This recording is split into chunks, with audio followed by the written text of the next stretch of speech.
గుజరాత్‌లోని అహ్మదాబాద్ నగరం అనగానే అందరికీ గుర్తొచ్చేది బిజీగా ఉండే మార్కెట్లు, రద్దీగా ఉండే రోడ్లు. కానీ అదే అహ్మదాబాద్‌లోని జమాల్పూర్ మరియు వత్వా ఏరియాలో ఉన్న ఒక పాత ఇల్లు దాదాపు 3 దశాబ్దాలుగా ఒక చీకటి రహస్యాన్ని తన గుండెల్లో దాచుకుంది. 1992 నుంచి 1926 వరకు, అంటే దాదాపు 34 సంవత్సరాల పాటు అసలు అక్కడ ఏం జరిగిందో ఎవరికీ తెలీదు. చుట్టుపక్కల ఉండే జనం ఆ ఇంటిని భూత బంగళా అని పిలిచేవారు. ఎందుకంటే ఆ ఇంట్లో అడుగుపెట్టిన ఏ ఫ్యామిలీ కూడా కొన్ని నెలల కంటే ఎక్కువ కాలం ప్రశాంతంగా ఉండలేకపోయేది. రాత్రిపూట ఎవరో నడుస్తున్నట్లు సౌండ్లు రావడం, వింతైన అరుపులు వినిపించడం, ఇంట్లో ఎవరో అదృశ్య శక్తి తిరుగుతున్నట్టు అనిపించడం అక్కడ కామన్ అయిపోయింది. అయితే ఇందులో విచిత్రం ఏంటంటే ఆ ఇంటికి వచ్చే బయట వ్యక్తులకు ఎలాంటి ఇబ్బంది కలగకపోయేది. కానీ ఆ ఇంటి ఓనర్లకు మరియు వారి సభ్యులకు మాత్రం రాత్రుళ్ళు నిద్ర పట్టేది కాదు. భయంకరమైన కలలు రావడం, ఇంట్లోని వాళ్ళు వరుసగా అనారోగ్యానికి గురవడం లాంటి వింత సంఘటనలు జరుగుతూ ఉండేవి. ఈ కథలో ప్రధానంగా 2 కుటుంబాలు ఉన్నాయి. మొదటిది జమాల్పూర్ ఏరియాకు చెందిన షాంసుద్దీన్ ఖేరవాలా ఫ్యామిలీ. రెండవది వత్వా ఏరియాకు చెందిన సాలియా బీబీ ఫ్యామిలీ. ఈ 2 కుటుంబాలకు మధ్య అసలు సంబంధమేంటి? ఒకరికొకరు ఎందుకు లింక్ అయ్యారు? అసలు ఆ పాడుబడిన ఇంట్లో తిరుగుతున్న ఆ దెయ్యం ఎవరు? అసలు ఆమె ఎవరి కోసం వచ్చింది? ఎవరి మీద పగ తీర్చుకోవడానికి 34 ఏళ్లుగా ఆ ఇంట్లోనే ఎందుకు తిరుగుతుంది? 2010 తర్వాత షాంసుద్దీన్ ఇంట్లో వింత సంఘటనలు ఎందుకు పీక్కి వెళ్ళిపోయాయి? షాంసుద్దీన్ రాత్రిపూట నిద్రపోతున్నప్పుడు ఒక మహిళా రూపం కలలోకి వచ్చి తనను మోసం చేసిన వారిపై పగ తీర్చుకోవడానికి ఎందుకు హెచ్చరించింది? ఆ తర్వాత 2012లో సాలియా బీబీ, 2015లో షాంసుద్దీన్, అంతకు ముందే వారి క్లోజ్ ఫ్రెండ్ అబ్దుల్ కరీం వరుసగా ఎలా మరణించారు? ఒకరి తర్వాత ఒకరు చనిపోవడానికి కారణం ఆ దెయ్యమేనా? లేక దీని వెనుక ఏదైనా మాస్టర్ ప్లాన్ ఉందా? తాము చేసిన ఏదో పాత తప్పు లేదా ఒక అదృశ్య శక్తి తమను వెంటాడుతుందని నమ్మి మంత్రగాళ్ళు, తాంత్రికులు, బాబాల చుట్టూ తిరుగుతూ లక్షల రూపాయలు తగలేసినా ఎందుకు సొల్యూషన్ దొరకట్లేదు? అసలు ఈ 34 ఏళ్ల నాటి సుదీర్ఘ మిస్టరీ ఎలా బయటపడింది? పోలీసులు జేసీబీలతో వచ్చి ఆ ఇంటి కింద 20 అడుగుల లోతు తవ్వినప్పుడు బయటపడిన ఆ భయంకరమైన నిజమేంటి? చివరికి 2026 జనవరిలో ఒక తాంత్రికుడు అడిగిన ఆ ఒక్క సూటి ప్రశ్న ఏంటి? అది ఈ 34 ఏళ్ల నాటి వత్వా మర్డర్ మిస్టరీని ఎలాంటి ఊహించని మలుపు తిప్పింది? ఈరోజు ఈ వీడియోలో చూద్దాం. ఈ కథలోని అసలు రహస్యాన్ని అర్థం చేసుకోవాలంటే మనం 1988వ సంవత్సరానికి వెళ్ళాలి. అహ్మదాబాద్‌లోని ధోల్కా తాలూకు చెందిన లియాఖత్ అలీ అనే వ్యక్తికి ఇద్దరు సోమరిమణులు ఉండేవారు. వారిలో ఒకరి పేరు ఫర్జానా. ఫర్జానా చాలా చురుకైన, స్వాతంత్ర ఆలోచనలు కలిగిన అమ్మాయి. కేవలం 17 సంవత్సరాల వయసులోనే ఆమెకు సూరత్‌కు చెందిన ఒక కుటుంబంతో పెళ్లి జరిగింది. కానీ భేదాభిప్రాయాల వల్ల ఆ పెళ్లి ఏడాది తర్వాత నిలవలేదు. విడాకులు తీసుకొని ఆమె మళ్ళీ పుట్టింటికి వచ్చేసింది. అయితే ఫర్జానాకు సమాజం మరియు కుటుంబం పెట్టే ఆంక్షలు నచ్చేవి కావు. ఆమెకు ముంబై వెళ్లి సినిమా ఇండస్ట్రీలో ఒక పెద్ద పొజిషన్‌కి వెళ్లాలనే బలమైన కోరిక ఉండేది. ఇంట్లో రోజురోజుకి గొడవలు ఎక్కువ అవ్వడంతో 1988లో ఆమె ఎవరికీ చెప్పకుండా ఇల్లు వదిలి ముంబైకి పారిపోయింది. ముంబై వెళ్ళిన తర్వాత సినిమా ఇండస్ట్రీలో అవకాశాల కోసం ప్రయత్నించింది. కానీ అక్కడ అనుకున్నంత ఈజీగా ఏదీ దొరకదు. బ్రతకడం కోసం ఆమె చిన్న చిన్న పనులు చేస్తూ చివరికి కొంతమంది వ్యక్తులతో పరిచయాలు పెంచుకుంది. ఇదే సమయంలో ఆమె టాక్సీ డ్రైవర్‌గా పనిచేస్తున్న షంసుద్దీన్‌తో పరిచయం ఏర్పడింది. షంసుద్దీన్‌కి అప్పటికే అహ్మదాబాద్‌లో పెళ్లయ్యి భార్య, పిల్లలు ఉన్నారు. అయినప్పటికీ ముంబైలో ఫర్జానాతో ఏర్పడిన పరిచయం లవ్ ఎఫైర్‌గా మారింది. వారిద్దరూ ముంబైలోని ఒక అపార్ట్మెంట్‌లో లివ్ ఇన్ రిలేషన్‌షిప్‌లో ఉండడం స్టార్ట్ చేశారు. కొంతకాలం తర్వాత వారు సీక్రెట్‌గా పెళ్లి కూడా చేసుకున్నట్లు సమాచారం. దాదాపు 4 సంవత్సరాల పాటు వారి లైఫ్ చాలా హ్యాపీగా సాగింది. కానీ 1992 వచ్చేసరికి వారిద్దరి మధ్య తీవ్రమైన గొడవలు మొదలయ్యాయి. ఫర్జానా వేరే వ్యక్తులతో కూడా కాంటాక్ట్‌లో ఉందనే అనుమానం షంసుద్దీన్‌కి వచ్చింది. ఈ విషయంలో ఇద్దరి మధ్య రోజువారీ గొడవలు పెరగడంతో షంసుద్దీన్ ఆమెను ముంబైలోనే వదిలేసి అహ్మదాబాద్‌కు తిరిగి వచ్చేశాడు. కానీ ఫర్జానా అంతటితో వదిలిపెట్టే రకం కాదు.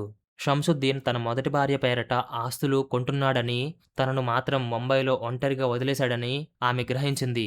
తనకు కూడా ఆ ఆస్తిలో సమానమైన వాటా కావాలని, లీగల్‌గా భార్య హోదా ఇవ్వాలని డిమాండ్ చేయడం స్టార్ట్ చేసింది. ఆ రోజుల్లో మొబైల్ ఫోన్లు లేకపోవడంతో ల్యాండ్‌లైన్ ద్వారా షాంసుద్దీన్‌ను కాంటాక్ట్ చేసి తాను అహ్మదాబాద్ వస్తున్నానని, తన హక్కులు తేల్చకపోతే నేరుగా అతని ఇంటికి వెళ్లి మొదటి భార్యకు అంతా నిజం చెప్పేస్తానని బ్లాక్‌మెయిల్ చేసింది. ఫర్జానా అహ్మదాబాద్ వస్తుందనే వార్త వినగానే షంసుద్దీన్ మైండ్ బ్లాక్ అయింది. ఆమె గనుక నేరుగా తన ఇంటికి వస్తే తన పరువు పోవడమే కాకుండా మొదటి ఫ్యామిలీ మొత్తం రోడ్డున పడుతుందని భయపడ్డాడు. ఈ ప్రాబ్లమ్ నుంచి ఎలాగైనా బయటపడాలని తన అన్నయ్య అయిన ఇక్బాల్‌తో మాట్లాడాడు. అలాగే తన నమ్మకస్తుడైన ఫ్రెండ్ అబ్దుల్ కరీం సహాయం కోరాడు. అబ్దుల్ కరీంకు వత్వా ఏరియాలో ఉండే సాలియా బీబీ అనే మహిళతో మంచి పరిచయం ఉండేది. గతంలో అబ్దుల్ కరీం ఆమెకు ఫైనాన్షియల్‌గా చాలా హెల్ప్ చేయడంతో అతనడిగిన చిన్న సహాయానికి సాలియా బీబీ నో చెప్పలేకపోయింది. ఫర్జానాను కొన్ని రోజుల పాటు తన ఇంట్లో ఉంచడానికి సాలియా బీబీ ఒప్పుకుంది. 1992 జులై లేదా ఆగస్టు నెలలలో ఒక రాత్రి భయంకరమైన వర్షం పడుతుంది. ఫర్జానా ట్రైన్‌లో అహ్మదాబాద్ రైల్వే స్టేషన్‌కు చేరింది. షంసుద్దీన్ ఆమెను రిసీవ్ చేసుకొని నేరుగా వత్వాలోని సాలియా బీబీ ఇంటికి తీసుకొచ్చాడు. ఆ సమయంలో సాలియా బీబీ ఫ్యామిలీ మెంబర్స్ అంతా ఒక పెళ్లి ఫంక్షన్‌కి వెళ్లడంతో ఇల్లు మొత్తం ఖాళీగా ఉంది. ఇక్బాల్, షంసుద్దీన్, అబ్దుల్ కరీం మరియు సాలియా బీబీ ముందే ఒక ప్లాన్ సిద్ధం చేసుకున్నారు. ఫర్జానా ఇంటికి వచ్చిన తర్వాత కూడా ఆస్తి విషయంలో షంసుద్దీన్‌తో గొడవ పడింది. తన వాటా ఇవ్వాల్సిందేనని మొండికేసింది. కాసేపటికి ఆమె అలసిపోయి బెడ్‌రూమ్‌లో నిద్రపోయింది. ఆమె గాఢ నిద్రలోకి జారుకున్న తర్వాత ఈ నలుగురు కలిసి ఒక దారుణమైన నిర్ణయం తీసుకున్నారు. షంసుద్దీన్ మరియు ఇక్బాల్ కలిసి నిద్రిస్తున్న ఫర్జానా ముఖంపై దిండు పెట్టి గట్టిగా నొక్కేశారు. ఆమె శ్వాస ఆడక విలవిలలాడుతూ అక్కడికక్కడే ప్రాణాలు విడిచింది. ఆ వర్షపు రాత్రిలో ఆమె అరుపులు బయటకు వినపడకుండా వర్షం శబ్దం కప్పేసింది. ఆ ఇంటి బయట ఒక పాతబడిన బావి లాంటి గుంత ఉండేది. దాన్ని పూడ్చడానికి ముందే ప్లాన్ వేసుకున్నారు. అర్ధరాత్రి సమయంలో షంసుద్దీన్, ఇక్బాల్, అబ్దుల్ కరీం కలిసి ఫర్జానా డెడ్ బాడీని ఆ గుంతలోకి మోసుకెళ్లారు. అయితే సరిగ్గా అదే టైంలో సాలియా బీబీ అల్లుడైన సాదిక్ ఖాన్ హఠాత్తుగా అక్కడికి వచ్చాడు. కళ్ళ ముందు జరుగుతున్న సీన్ చూసి అతను షాకయ్యాడు. వెంటనే ఆ నలుగురు సాదీన్ ఖాన్‌ను బెదిరించారు. ఈ విషయం గనుక బయటకు వస్తే నిన్ను కూడా ప్రాణాలతో ఉంచమని, నీ ఫ్యామిలీని కూడా లేపేస్తామని వార్నింగ్ ఇచ్చారు. భయపడిపోయిన సాదీన్ ఖాన్ తన నోరు మూసుకున్నాడు. ఆ తర్వాత వారు ఫర్జానా బాడీని ఆ గుంతలో వేసి మట్టితో పూర్తిగా పూడ్చేసి పైన సిమెంట్ కాంక్రీట్ వేసి ఏమీ తెలియనట్టు ప్రవర్తించారు. చుట్టుపక్కల వాళ్ళకి కేవలం బావి పూడ్చుతున్నారని తెలుసు. కానీ లోపల ఒక మనిషి శరీరం ఉందని ఎవరికీ తెలీదు. ఆ చాప్టర్‌ను క్లోజ్ చేశామని షంసుద్దీన్, ఇక్బాల్ అనుకున్నారు. కానీ అసలు కథ అక్కడి నుంచే స్టార్ట్ అయింది. అది జరిగిన కొన్ని నెలల నుంచే సాలియా బాబీ ఇంట్లో వింత సంఘటనలు మొదలయ్యాయి. ఆమె నిరంతరం అనారోగ్యానికి గురవ్వడం, ఇంట్లో ఏదో నెగెటివ్ ఎనర్జీ ఉన్నట్టు అనిపించడం వల్ల ఆ ఫ్యామిలీ చాలా ఇబ్బంది పడింది. 2012లో సాలియా బీబీ చనిపోయిన తర్వాత ఆ ఇల్లు పూర్తిగా పాడైపోయింది. అటు జమాల్పూర్‌లో ఉన్న షంసుద్దీన్ కూడా ప్రశాంతంగా ఉండలేకపోయాడు. కలలో ఫర్జానా రూపం రావడం, ఫ్యామిలీ మొత్తం మానసిక ప్రశాంతత కోల్పోవడంతో వారు ఇల్లు మారి వేరే చోటుకి వెళ్ళినా ఆ భయం వారిని వదల్లేదు. 2015లో షంసుద్దీన్ చనిపోయాడని అతని ఫ్యామిలీ అందరికీ చెప్పింది. కానీ ఇక్కడే ఒక పెద్ద ట్విస్ట్ ఉంది. షంసుద్దీన్ నిజంగా చనిపోలేదు. ఈ కేసు ఎక్కడ బయటపడుతుందో అనే భయంతో తన అన్న ఇక్బాల్ సహాయంతో తను చనిపోయినట్టు ఒక డ్రామా క్రియేట్ చేసి అహ్మదాబాద్ ఔట్‌స్కర్ట్స్‌కి పారిపోయి అక్కడ వేరే పేరుతో టాక్సీ డ్రైవర్‌గా బ్రతుకుతున్నాడు. ఫ్యామిలీ మెంబర్స్ మాత్రం అతను నిజంగానే హార్ట్ అటాక్‌తో చనిపోయాడని నమ్మారు. ఇలా 2026 వరకు కథ సాగింది. ఈ భయాల నుండి విముక్తి పొందడానికి ఇక్బాల్ 2026 జనవరిలో ఒక కొత్త తాంత్రికుడిని సంప్రదించాడు. ఆ తాంత్రికుడు వేరే వాళ్ళలా కాకుండా ఈ సమస్య మీ ఫ్యామిలీకి మాత్రమే ఎందుకు వస్తుంది? గతంలో మీరు ఎవరికైనా అన్యాయం చేశారా? అని గట్టిగా అడిగాడు. ఆ ప్రశ్నకు ఇక్బాల్ భయపడిపోయి 34 ఏళ్ల క్రితం తాము చేసిన పని గురించి ఇక్కడ ఇతనికి చెప్పాడు. ఈ సమస్య తీరాలంటే సాలియా బీబీ పాడుపడిన ఇంట్లోకి వెళ్లి ప్రతి శుక్రవారం ప్రత్యేక పూజలు చేయాలి అని తాంత్రికుడు చెప్పాడు. దాంతో ఆ పాడుబడిన ఇంట్లో పూజలు చేయడం స్టార్ట్ చేశారు. ఆ ఏరియాలో ఒక పాడుబడిన ఇంట్లోకి రాత్రిపూట కొంతమంది వచ్చి వింత పూజలు చేస్తుండడం, అగరబత్తీల పొగ రావడం గమనించిన లోకల్ పోలీసులు ఈ విషయాన్ని అహ్మదాబాద్ క్రైమ్ బ్రాంచ్ కానిస్టేబుల్‌కు చేరవేశారు. క్రైమ్ బ్రాంచ్ పోలీసులు రంగంలోకి దిగి సివిల్ డ్రెస్‌లో ఆ ఏరియాలో ఇన్వెస్టిగేషన్ చేశారు. అసలు ఆ ఇల్లు ఎవరిది? అక్కడ పూజలు ఎందుకు చేస్తున్నారు అనే కోణంలో దర్యాప్తు చేసి మొదట ఆ తాంత్రికుడిని సీక్రెట్‌గా పిలిచి వివరించారు.